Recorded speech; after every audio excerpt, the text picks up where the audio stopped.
로마서 10장 9절부터 11절. 우리 두 번 읽죠. 제가 한 절 먼저 읽고 여러분 읽고 다음 여러분 먼저 읽고 제가 읽겠습니다. 9절. 내가 만일 내 입으로 예수를 주로 시하면 또 하나님께서 그를 죽은 자 가운데 살리신 것을 내 마음에 믿으면 구원을 얻으리라. 사람이 마음으로 믿어 의에 이르고 입으로 시인하여 구원에 이르느니라. 여러분 9절 시작. 내가 만일 내 입으로 예수를 주로 시인하며 또 하나님께서 그를 죽은 자 가운데서 살리신 것을 내 마음에 믿으면 구원을 받으리라. 사람이 마음으로 믿어 의에 이르고 입으로 시인하여 구원에 이르느니라. 우리들의 신앙 고백이라는 제목으로 하나님 말씀을 전해갑니다. 제목 따라해보죠. 우리들의 신앙 고백. 우리들의 신앙 고백. 오늘 본문에서 사도는 우리들이 어떻게 구원을 받는지 그 구원의 내용과 방법을 가르쳐주고 있습니다. 구원의 내용이 뭐죠? 예수 그리스도 그분이 누구이십니까? 또 그 예수 그리스도 그분이 어떤 일을 하셨는가? 그것을 아는 것이 구원의 내용이다라고 말합니다. 그것을 믿고 신뢰하는 것, 이것이 구원의 방법이라고 사도는 가르치고 있는 것입니다. 마음으로 믿고 입으로 신뢰할 것. 여러분 결혼도 사랑한다고만 이루어지는 것은 아니죠. 사랑하면 또 뭐 해야 돼요? 고백해야 돼요. 당신을 사랑합니다. 나랑 결혼해 주세요. 그래서 결혼에 골인할 수가 있는 것이죠. 사도는 그런 측면에서 말하고 있는 것 같아요. 우리가 마음으로 예수를 나의 주와 구세주로 믿고 입으로 고백할 때 구원이 이루어진다라고 말하고 있는 것입니다. 사랑하는 여러분, 여러분에게 묻습니다. 예수 그리스도를 나의 주님으로 구세주로 믿으십니까? 네. 아멘이시오. 그렇다면 그분을 어떻게 고백하고 계신가요? 저마다의 고백이 있을 줄로 압니다. 그렇다면 이 지점에서 하나 더 짚고 넘어갔으면 좋겠어요. 우리가 하는 믿음의 고백, 신앙 고백은 주관적인 것일까요? 아니면 객관적인 것일까요? 신앙 고백이라는 것은 내가 체험한 하나님, 내가 만난 하나님을 고백한다는 차원에서 주관적인 고백입니다. 하나 그 주관적인 고백이 정당성을 확보하기 위해서는 객관적인 근거에 기초하고 있어야 되는 것이죠. 예를 들어 보십시다. 구약 성서를 보면 다윗이 기한 신앙 고백이 나오죠. 나의 힘드신 여호와여, 내가 주님을 사랑합니다. 이 다윗은 나의 힘드신 하나님을 체험했고 경험했습니다. 그리고 그분을 사랑하겠다 고백하죠. 그 근거는 구약 성경 전반에 흐르고 있는 나의 힘이 되신 전능하신 하나님이 있다는 사실을 우리는 알 수가 있는 것입니다. 신앙 고백은 주관적이지만 객관적인 사실에 근거하고 있는 것입니다. 오늘 제가 여러분과 나누고 싶은 말씀은 이 객관적인 신앙 고백에 대하여 말씀을 드리고 싶은 것입니다. 모든 교회가 공인하고 있는 객관적인 신앙 고백, 그것이 뭐냐면 여러분 아시는 사도신명입니다. 이 사도신명은 교회의 신앙 고백이자 모든 신자들의 신앙 고백이라고 말할 수가 있습니다. 이 사도신명할 때 신명이라는 게 뭘까요? 신경. 믿음의 경전이라는 믿음의 경전이 뭐죠? 성경책. 이 성경책을 유효태로는 것, 성경의 엑기스를 뽑아놓는 것이 사도신경이다라고 말씀을 드릴 수가 있겠습니다. 이 사도는 뭐예요? 사도. 기본적으로 12제자를 사도라고 얘기합니다. 12명 중 한 명 가룟 유다는 예수를 배신함으로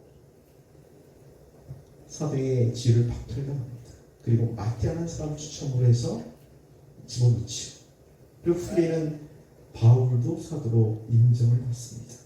이런 사람들이 직접 한 고백은 아닐 거예요. 그들이 전한 복음의 내용들을 함축하고 정리해 놓은 것이 사도신경이다라고 말씀을 드릴 수가 있겠습니다. 왜 이런 사도신경이 필요했냐면 그 사도들이 살아있을 때는 사도신경이 굳이 있을 필요가 없었어요. 왜냐하면 예수님과 함께 활동했던 그분의 말씀을 직접 들었던 사도들이 살아있었기 때문입니다. 그러나 이 세계 넘어가면서 그들이 다 죽습니다. 교회는 굉장히 희약한데 영지주의 같은 이상들이 막 교회에서 발생하기 시작합니다.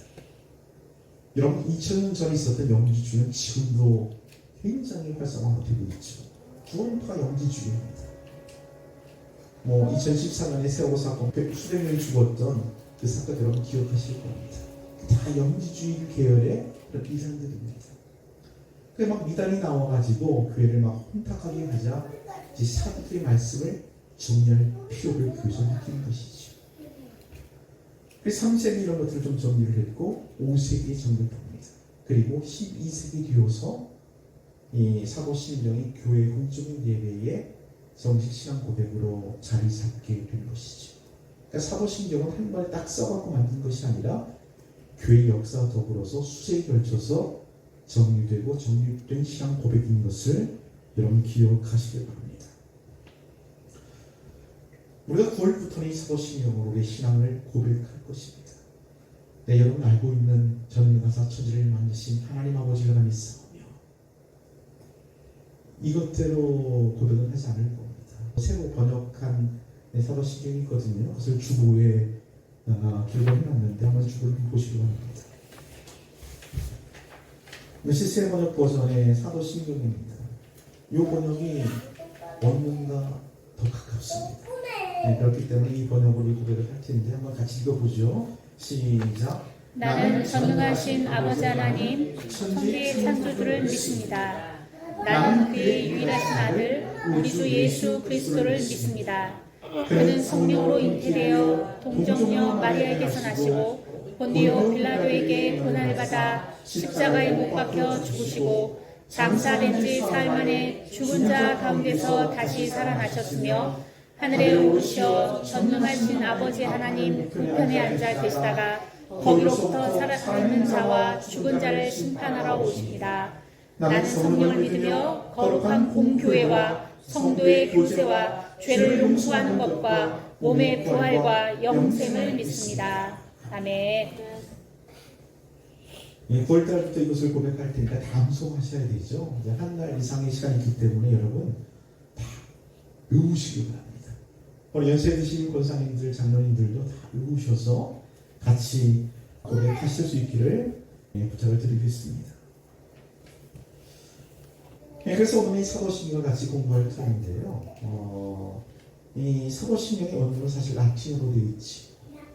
라틴어의 시작은 크레도라는 말로 시작됩니다. 이 크레도는 뭐냐면 나는 믿습니다. 한번 따라해 보십시다. 나는 믿습니다. 나는 믿습니다. 나는 믿습니다라고 먼저 선포하고 무엇을 믿는지를 나열하는 방식으로 사도신경이 기록되어 있습니다. 라틴어 원문에 보면 이 크레도라는 말로 정확하게 무엇을 믿는지를 시 단락으로 구분하고 있어요. 첫 번째 나는 믿습니다. 뭘 믿을까요? 오늘 첫 구절이 어떻게 되어 있죠? 나는 전능하신 아버지 하나님 천지 창조주를 믿습니다. 첫째 무엇을 믿는다고요? 하나님을 믿는다. 근데 그 하나님 어떤 분이냐면 전능하신 하나님이다라고 그들은 고백하고 있습니다. 여러분 전능하신 하나님을 믿습니까? 못하실 것이 없으신 그분 말입니다. 그러나 안 하시는 것은 있으신 분, 그 전능하신 하나님이 우리 신앙 고백의 대상이 되고 있는 것입니다. 그 전능하신 하나님이 하신 일이 뭐예요? 천지를 창조하셨더라도 오늘 고백서에서는 말하고 있죠. 창조주이시다. 그 전능하신 하나님이 창조주시다. 이것이 우리 첫 번째 신앙 고백인 것입니다. 여러분 현대의 과학은 태초에 물질이 있었다고 가르치죠. 그 물질이 사람을 만들었고 사람은 신을 창조했더라고 현대의 과학과 종교학은 가르치고 있습니다. 유물론의 기초에서 과학도 종교학도 발전하고 있습니다. 그러나 성경은 분명히 말합니다. 원래 하나님이 계셨어. 원래 하나님이 계셨는데 그 하나님이 물질을 만드셨고 천지를 창조하셨어요. 그리고 당신의 형상대로 사람을 만드셨어. 이것이 사도의 첫 번째 신앙 고백이고 2000년 역사를 거슬러오면서 교회의 신앙 고백이며 21세기에 살아가는 저 여러분의 신앙 고백이 되어야 될 줄로 믿으시기 바랍니다. 여러분, 죄라는 게 뭘까요? 창세기 3장을 돌아보십시오. 뱀으로 상징되는 사단이 처음으로 아담과 하와를 어떻게 유혹합니까? 열매를 따먹으면 하나님처럼 될 수 있어. 피조물이었던 아담과 하와를 유혹합니다. 너는 피조물을 뛰어넘어 창조주가 될 수 있어. 나의 피조물 병을 잃어버리는 것, 스스로 하나님이 되려고 시도하는 것, 이것을 죄라고 성경은 말하고 있는 것입니다. 그 결과 우리에게 주어진 게 뭐냐면 인간은 다 자기 중심적인 인간으로 바뀌어버리는 겁니다. 다 내가 왕이고 내가 하나님이 되는 것이죠. 가족들이 누구를 위해 존재합니까? 나를 위해 존재한다고 생각해요. 이게 죄라고 성경이 말하는 거예요. 이웃이 무엇 때문에 필요합니까? 나 때문에. 여러분, 새벽이 되면 왜 해가 뜨죠? 나 때문에. 왜 하나님이 있어요? 나 때문에. 이것이 죄의 원인인 것입니다. 근데 사도의 신앙 고백이 뭐라고요? 넌 창조주가 아니야. 넌 하나님이 만드신 피조물이야. 그것을 기억하라고 우리에게 가르쳐 주고 있는 것입니다. 한 걸음 더 나가 사도의 신앙 고백은 그 전능하신 하나님, 그 천지를 창조하신 창조주가 나의 아버지라고 고백합니다. 이것보다 더 놀라운 신앙 고백이 어디 있을까요? 그분이 나의 아버지라니까요. 그 우주를 만드신 그분 말입니다. 그분이 나의 아버지다.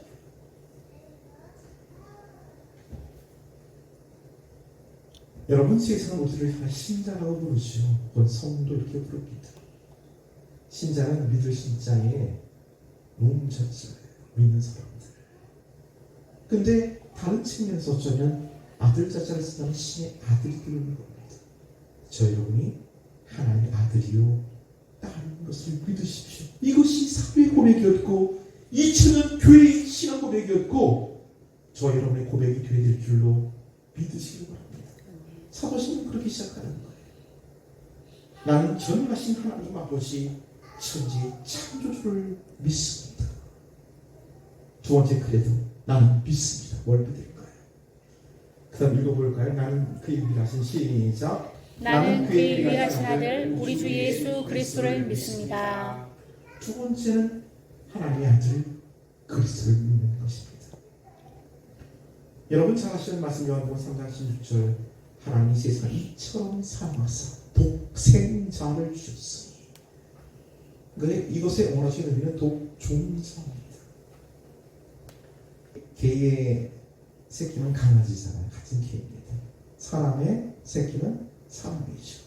하나님의 아들은 하나님이세요. 같은 독종자입니다. 유일하신 독종자, 그분은 예수 그리스도, 그분밖에 없다는 사실을 믿으시길 바랍니다. 예수 그리스도, 예수는 그분의 이름이죠. 예수. 김재우 한 것처럼 그 당시 팔레스틴에서 흔했던 이름이 예수라는 이름이에요. 그 예수라는 이름은 구약 성경에 나오는 호세아, 여호수아의 아람어 번역입니다. 근데 그 뜻이 뭐라고요? 하나님은 나의. 그래서 마태 기자는 예수라는 이름을 의역해서 뭐라고 그래요? 자기 백성을 전 죄에서 구원할 자라고 이렇게 의역하는 것을 우리가 보게 되죠. 어쨌든 구세주라는 뜻입니다. 그리스도는 직분이에요. 내가 김기섭이라는 이름을 가지고 있고 목사라는 직분을 갖고 있는 것처럼 그리스도는 예수의 직분입니다. 그리스도는 뭐냐면 구약의 메시아는 기름 부음 받은 자라는 뜻이거든요. 그것의 아람어 번역입니다.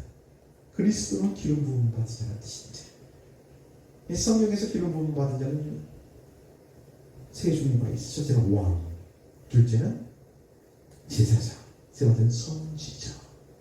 예수는 어떤 분이냐면 이 삼중직을 감당할 구세주라는 뜻입니다. 예수 그리스도. 그리고 사도의 고백을 보면 계속해서 그분이 어떤 분이고 어떤 일을 하시는지 우리에게 가르쳐주고 있습니다. 계속 한번 읽어보십시다. 그는 성령으로 시작. 그는 성령으로 잉태되어 동정녀 마리아에게서 나시고 본디오 빌라도에게 고난을 받아 십자가에 못 박혀 죽으시고 장사한 지 사흘 만에 죽은 자 가운데서 다시 살아나셨으며 하늘에 오르셔 전능하신 아버지 하나님 우편에 앉아 계시다가 저리부터 살아있는 자와 죽은 자를 심판하러 오십니다. 사도신경의 분량을 보십시오. 성부 하나님, 창조주 하나님에서 딱 한 줄입니다. 삼위 중에 삼위 하나님이신 성부 하나님, 성령 하나님도 딱 한 줄 있어요. 예, 그런데 성자 하나님 6줄이나 있어요.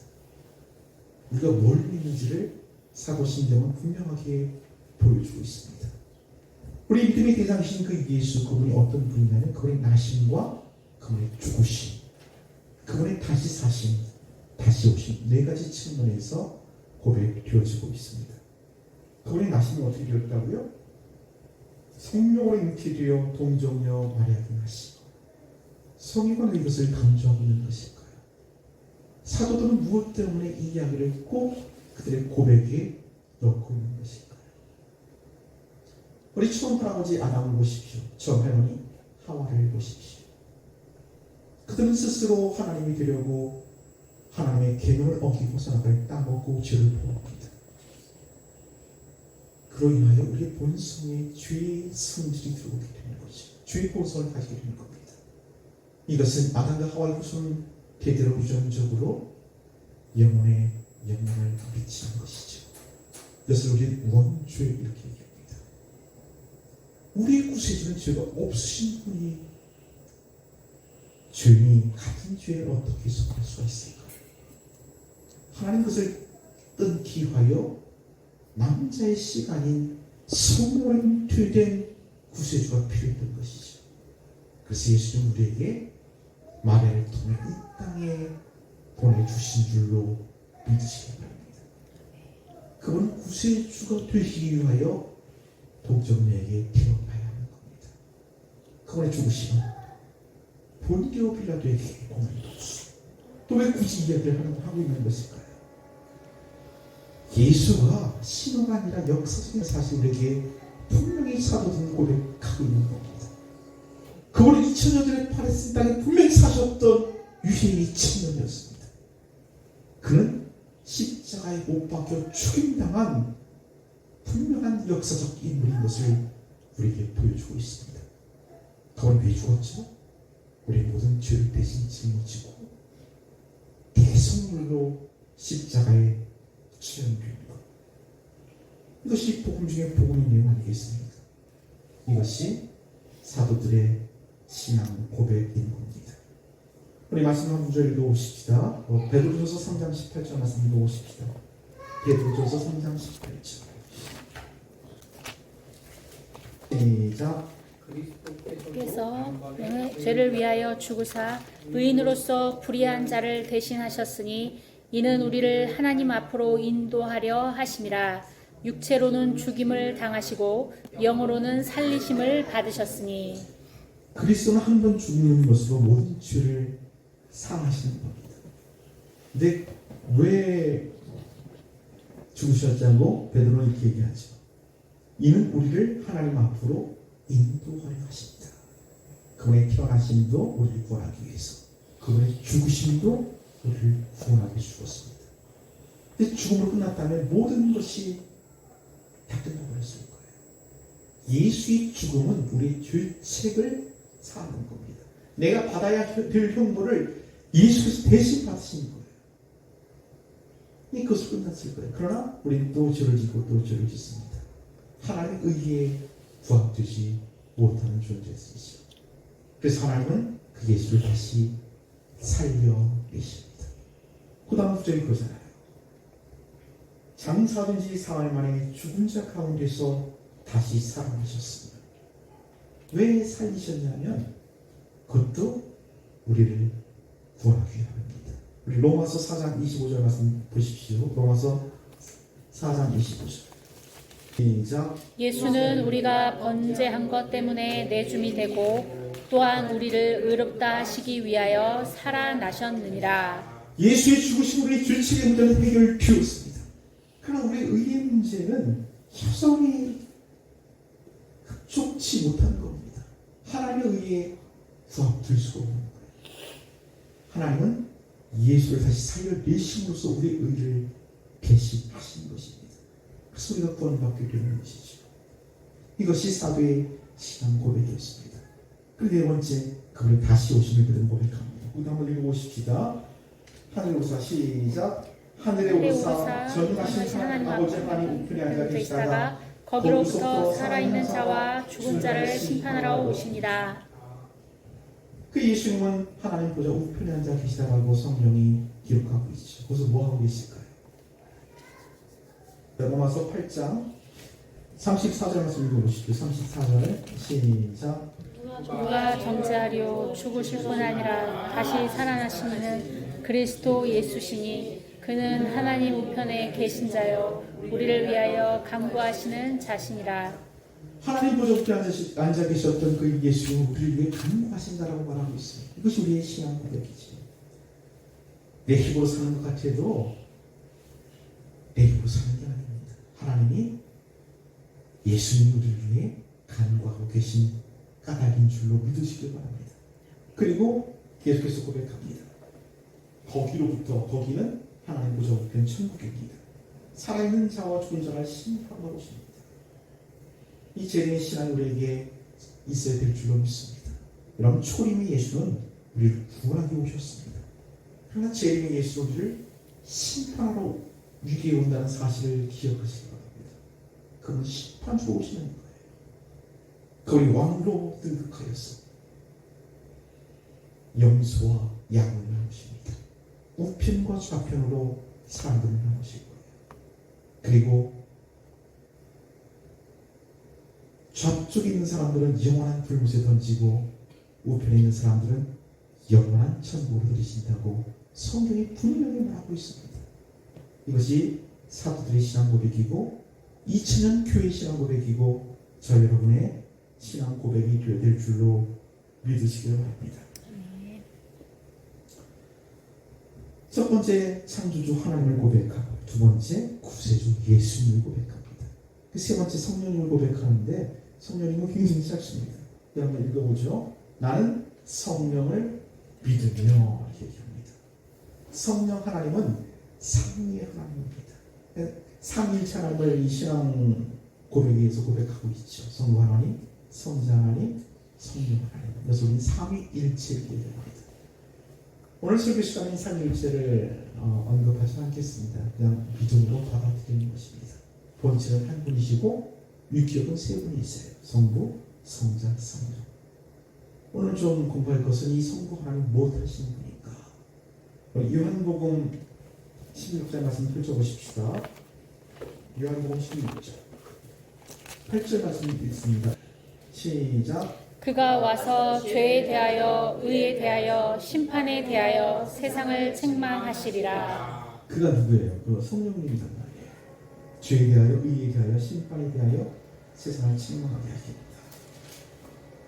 한 장 넘어서 13절 말씀 읽습니다. 요한복음 16장 13절 시작. 그러나 진리의 성령이 오시면 그가 너희를 모든 진리 가운데로 인도하시리니 그가 스스로 말하지 않고 오직 들은 것을 말하며 장래일을 너희에게 알리시리라. 성령님이 하시는 일이 어떤 일이냐면 바로 이 죄를 회개하고 예수 믿게 하는 것이 성령의 역사입니다.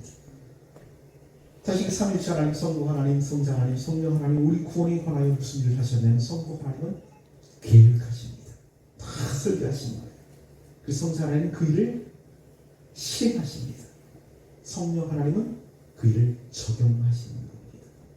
그리고 인간의 구원은 삼위일체 하나님의 사역인 줄로 믿으십시오. 우리 성경을 한 구절 더 읽어보죠. 에베소서 1장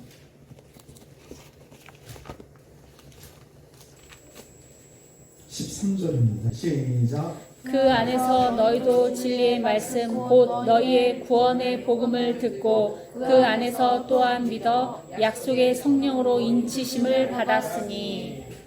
약속의 성령으로 인심을 받았다는 게 무슨 뜻이에요? 우리가 집 같은 거 사면 계약서를 쓰지 않습니까? 그러면 그 계약서에 이름 쓰고 뭘 찍어요? 인감도장 꼭 찍지 않습니까?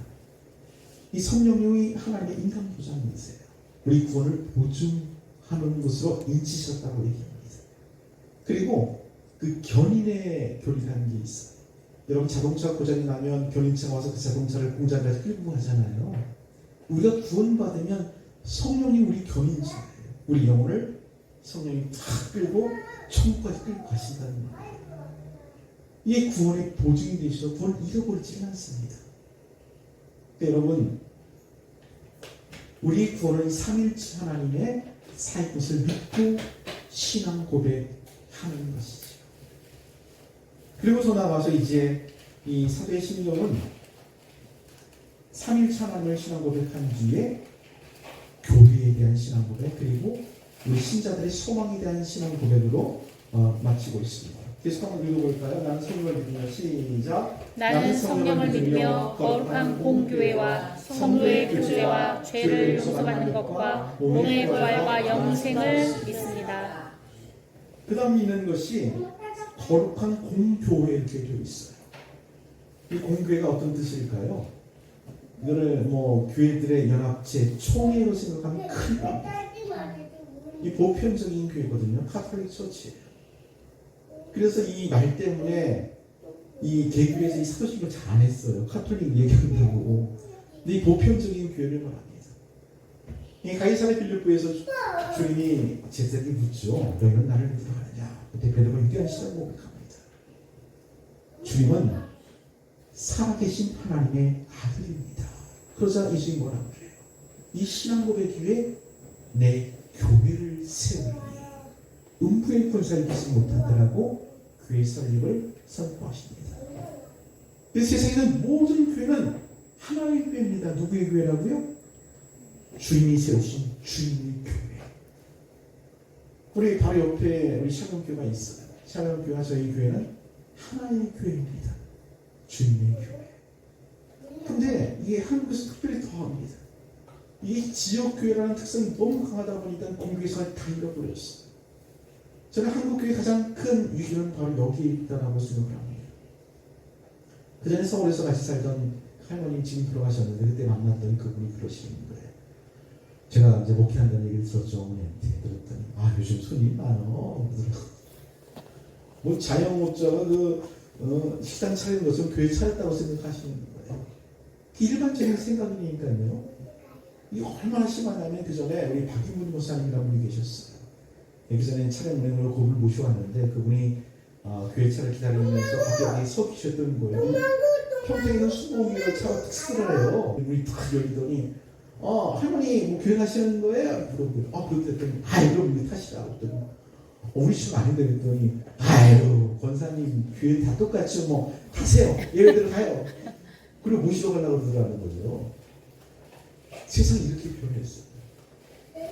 여러분 얼마 전 뉴스 봤습니까? 어떤 교회에 가면 예배 참석하면 3만 원 준다는 얘기?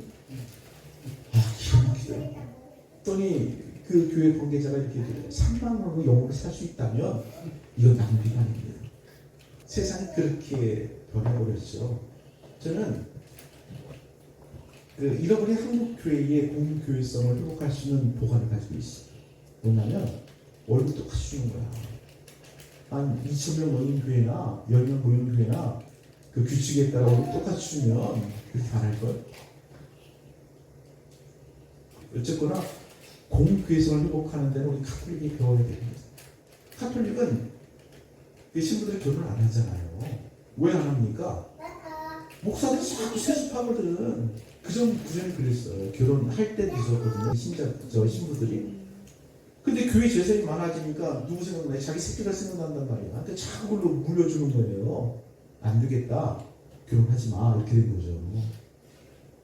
월급도 마찬가지예요. 교인이 많아지면 목사가 올라갑니다. 교단에서 힘세지고요. 지역에서도 자기 이름 갚한단 말이죠. 그거 없애버려야 돼요. 그래 진짜 목사로 남지 않겠습니까? 조금 배워야 된다고 생각합니다. 공교회를 고백하는 거예요.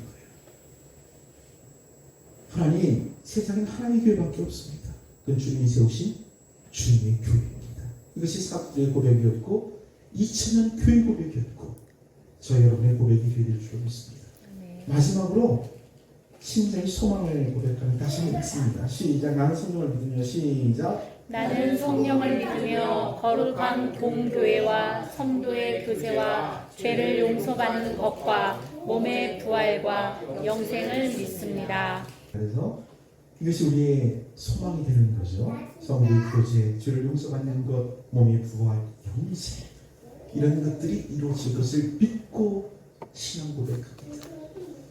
여러분 신학교 가면은 신학 공부를 하는데 그 중심으로는 조직 신학의 방식을 공부해요. 조직 신학. 이 성경 전체를 조직적으로 분류하고 체계적으로 공부하는 신학이 조직 신학입니다. 이 사도신경은 조직 신학의 엑기스입니다. 이 사도신경 제대로 공부하면 성경 좋은 공부하는 거예요.